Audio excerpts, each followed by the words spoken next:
नमस्कार प्यारे साथियों।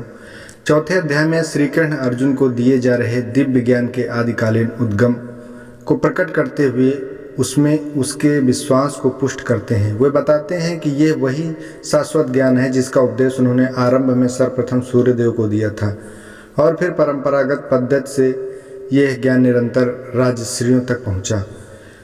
अब वह अर्जुन, जो उनका प्रिय मित्र और उनका परम भक्त है, के सम्मुख एक दिव्य ज्ञान को प्रकट कर रहे हैं। तब अर्जुन प्रश्न करता है कि वह श्री कृष्ण जो वर्तमान में उसके सम्मुख खड़े हैं, वह इस ज्ञान का उपदेश युगों पूर्व सूर्यदेव को कैसे दे सके। इसके प्रत्युत्तर में श्री कृष्ण अपने अवतारों का रहस्य प्रकट करते हैं। वे बताते हैं कि भगवान अजन्मा और सनातन है, फिर भी वे अपनी योग माया शक्ति द्वारा धर्म की स्थापना के लिए पृथ्वी पर प्रकट होते हैं। लेकिन उनके जन्म और कर्म दिव्य होते हैं और वे भौतिक विकारों से दूषित नहीं हो सकते। जो इस रहस्य को जानते हैं वे अगाध श्रद्धा के साथ उनकी भक्ति में तल्लीन रहते हैं और उन्हें प्राप्त कर फिर इस संसार में पुनः जन्म नहीं लेते। इसके पश्चात इस अध्याय में कर्म की प्रकृति का व्याख्यान किया गया है और कर्म, कर्मता तथा वर्जित कर्म से संबंधित 3 सिद्धांतों पर चर्चा की गई है। इनसे विदित होता है कि कर्मयोगी अनेक प्रकार के सांसारिक दायित्वों का निर्वहन करते हुए अकर्मा की अवस्था प्राप्त कर लेते हैं, इसलिए वे कार्मिक प्रतिक्रियाओं में नहीं फंसते। इसी ज्ञान के साथ प्राचीन काल में ऋषि मुनि सफलता और असफलता, सुख दुख से प्रभावित हुए बिना केवल भगवान के सुख के लिए यज्ञ के रूप में कर्म करते थे। यज्ञ कई प्रकार के होते हैं और इनमें से कई यज्ञ का उल्लेख यहाँ किया गया है। जब यज्ञ पूर्ण समर्पण की भावना से संपन्न किए जाते हैं तब इनके अवशेष अमृत के समान बन जाते हैं। ऐसे अमृत का पान करने से साधक के भीतर की अशुद्धता समाप्त हो जाती है। इसलिए यज्ञों का अनुष्ठान पूर्ण निष्ठा और ज्ञान के साथ करना चाहिए। यज्ञ रूपी नौका की सहायता से महापापी भी संसार रूपी कष्टों के सागर को सरलता से पार कर लेता है। ऐसा दिव्य ज्ञान वास्तविक आध्यात्मिक गुरु से प्राप्त करना चाहिए जो परम सत्य को जान चुका हो।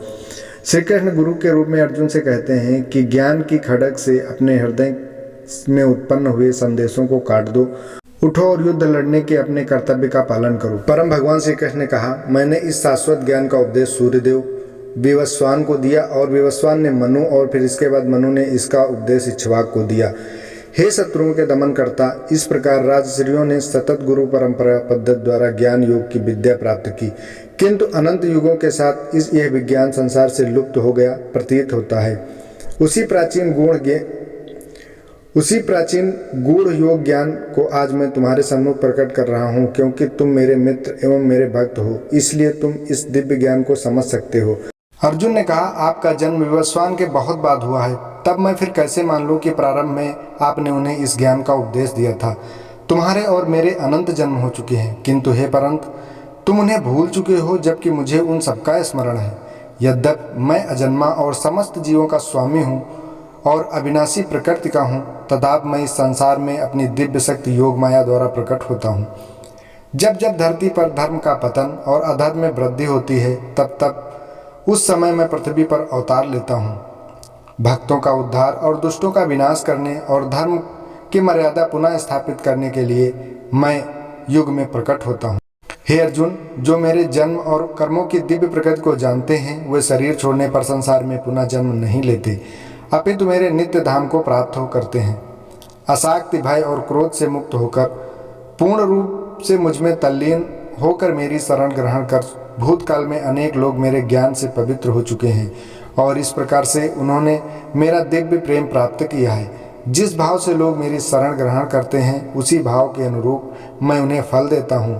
हे प्राथापुत्र, सभी लोग जानने या अनजाने में मेरे मार्ग का ही अनुसरण करते हैं।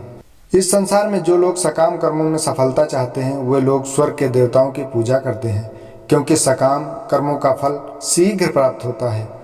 दोस्तों, आप सभी से एक गुजारिश है कि अगर भगवान श्री कृष्ण में आपकी थोड़ी सी भी श्रद्धा है और वीडियो आपको अच्छी लगती हो, तो चैनल को सब्सक्राइब करें और वीडियो को ज़्यादा से ज़्यादा शेयर करें। दोस्तों, ज्ञान कर्म योग के अगले भाग में मिलते हैं आपसे अगले वीडियो में। तब तक के लिए नमस्कार।